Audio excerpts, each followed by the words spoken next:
Guys, ஏன் சிவபெருமான் பிச்சைக்கார வேடத்துல அஞ்சனா தேவி வீட்டுக்கு போனார்னு உங்களுக்கு தெரியுமா? உண்மையாவே இந்த கதை சூப்பரா இருக்கும். நான் முழுசா சொல்றேன், கவனமா கேளுங்க. ஒரு நாள் அஞ்சனா தேவி குழந்தை பாக்கியம் வேண்டி சிவபெருமானுக்கு பூஜை செஞ்சுட்டு இருந்திருக்காங்க. அப்போ வீட்டு வாசல்ல ஒரு பிச்சைக்காரர் வந்து அஞ்சனா தேவி கிட்ட, அம்மா எனக்கு ரொம்ப பசிக்குது, உங்ககிட்ட ஏதாச்சும் சாப்பிட இருந்தா எனக்கு கொடுக்குறீங்களான்னு கேட்கிறாரு. உடனே அஞ்சனா தேவி அந்த பிச்சைக்காரரை வீட்டுக்குள்ள அழைச்சிட்டு வந்து சாப்பாடு கொடுத்தாங்க. சாப்பாடை சாப்பிடறதுக்கு முன்னாடி அஞ்சனா தேவி அந்த பிச்சைக்காரர் கிட்ட, ஐயா நீங்க போய் காலையும் கையையும் கழுவிட்டு வாங்கன்னு சொல்றாங்க. இதை கேட்ட அந்த பிச்சைக்காரர், இல்ல இல்ல நான் இது வரைக்கும் காலையும் கையையும் கழுவுனதே இல்லை அப்படின்னு சொல்லி அஞ்சனா தேவி சிவபெருமானுக்குன்னு ரெடி பண்ணி வச்சிருந்த ஒரு சிம்மாசனத்துல போய் ஆடம்பரமா உட்காந்து, நீங்க சாப்பாடு மட்டும் வைங்க, வேற எதையுமே கேட்காதீங்க அப்படின்னு ஒரு மாதிரி ஆக்ரோஷமா சொல்றாரு. இதுக்கப்புறம் என்னாச்சு அப்படிங்கிறத பாக்குறதுக்கு முன்னாடி நீங்க என்ன ஃபாலோ பண்ணாம இருந்தீங்கன்னா மறக்காம ஃபாலோ பண்ணி வச்சுக்கோங்க.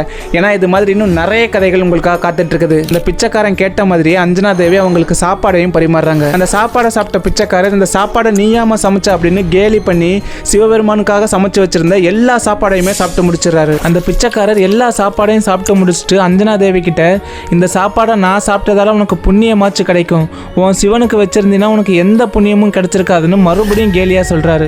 இதை கேட்ட அஞ்சனா தேவி பயங்கரமா கோவப்பட்டு, என் சிவனை பத்தி இன்னொரு வார்த்தை ஏதாச்சும் சொன்னீங்கன்னா உனக்கு அவ்வளவுதான் மரியாதை அப்படின்னு அடுத்த வார்த்தை சொல்றதுக்குள்ள பிச்சைக்கார வடிவத்தில் இருந்த சிவன் அவரோட உண்மையான வடிவுக்கு வராரு. இதுக்கப்புறம் சிவபெருமான் அஞ்சனா தேவி கிட்ட, உன்னோட கடுமையான பூஜைகளால என் மனசு உருகிடுச்சு, உன்னை சோதிக்கிறதுக்காக தான் நான் இந்த வடிவத்தில் வந்தேன்னு சொல்றாரு. உன் பக்தியை நான் பாராட்டுற விதமா உன் மகனான ஹனுமன் வடிவத்தில் பிறப்பேன்னு சொல்றாரு. அப்படி பிறந்தவர் தான் இந்த ஹனுமன். மறக்காம இந்த வீடியோ ஒரு லைக் பண்ணிட்டு ஓம் நமச்சிவாயன்னு கமெண்ட்ல சொல்லிட்டு போங்க.